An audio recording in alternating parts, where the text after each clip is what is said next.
Hey, anyone.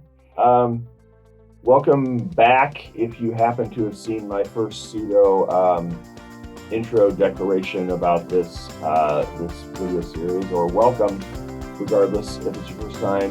I am Dave Paris with Wall of Sound Productions, and this is Audio Waves, Rants, and Raves with Crazy Dave. Again, I'm looking on working on a logo or something maybe.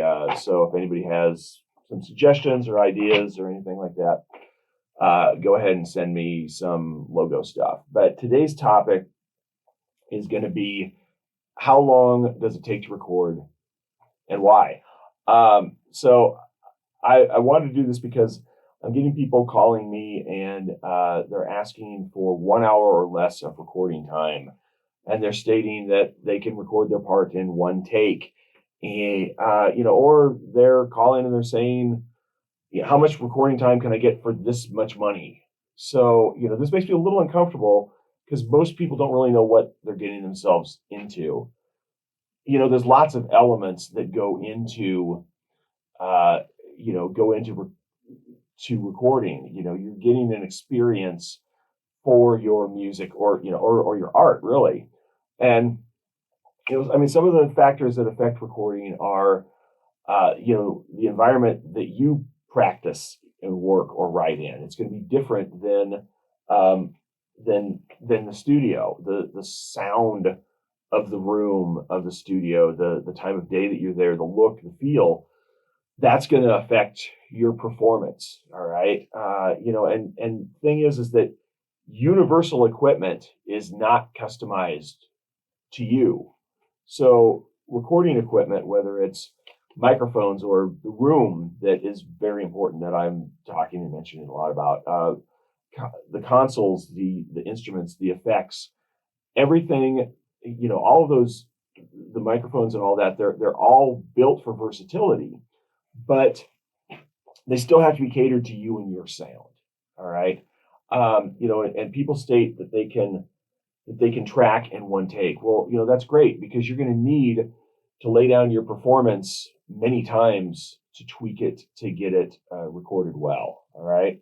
The mic placement, even your placement in the room or in the booth, the microphones used, the headphone level, these are only some of the things that come into play, when you're recording. I get rap artists that contact me and state they can record in one take.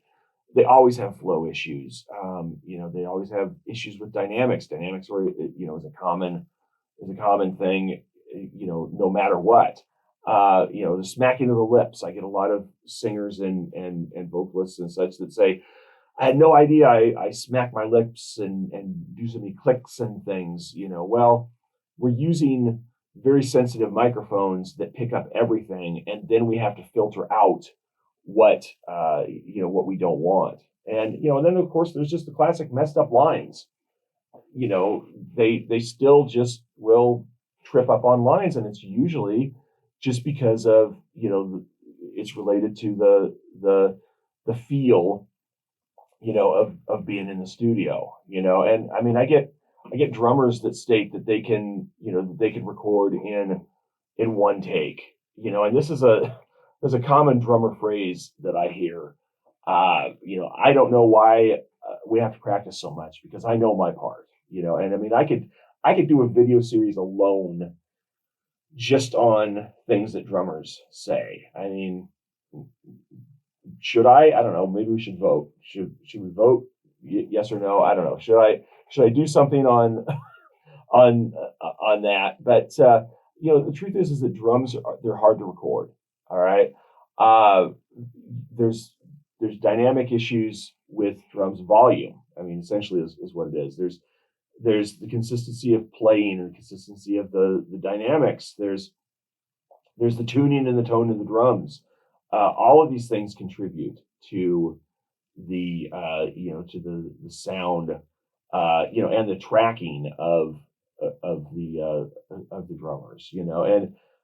And you can believe that you are a totally unique drummer and that nobody plays like you, because you're going to tell me that. when you come in. And, so understand that makes tracking you unique. So the tips and tricks and the things that the studio used on the last drummer isn't going to work on you. So we have to find what is going to work and what's going to make you sound the best. Okay. Just like guitar players, you have to tweak your sound. You have to tweak your tone. You have to tweak your sound just like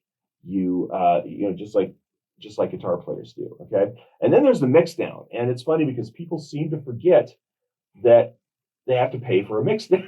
They have to pay for the mixing. And this is the gluing of the performance, the gluing together of the performance with effects and reverb and EQ and compression and leveling and editing and fading and all these other elements that go into mixing, and just to get it to sound natural, so I mean, after you came in, set up, warmed up, practiced, got your headphone mix right, tested the tracking, recorded a take straight through, of course, in one take, and then listen to that, and then try it again, again in one complete take. You still have a mix down, okay? And shortchanging the mix down is stupid, and really that's another topic, okay? So, the one take mentality doesn't really allot for creative exploration. There's no trying, there's no experimenting, there's none of the creative aspects that in a studio that you get when you just come in saying that you're going to record in one take. You may really want to come into a studio and record and put your talent to track. I mean, I love recording, okay?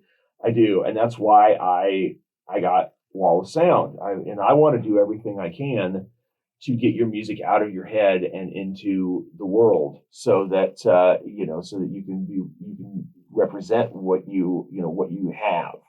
Okay, but the one take mentality, is technically not realistic, and it usually just leads to disappointment and or blame on the studio. I have heard many stories of people that have went into the studio and then they've said, well, we were really unhappy with the final product. We went in, we knew our parts, we were ready, but we still had to record things, over and over, and the engineer just sat there and listened to the same two measures over and over, trying to make tweaks, and we didn't hear anything different. And when we finally ran out of time, we got this product and it just didn't sound like we had expected it to, and the studio gets the blame for that. But, it's the project, it's all of these elements that went in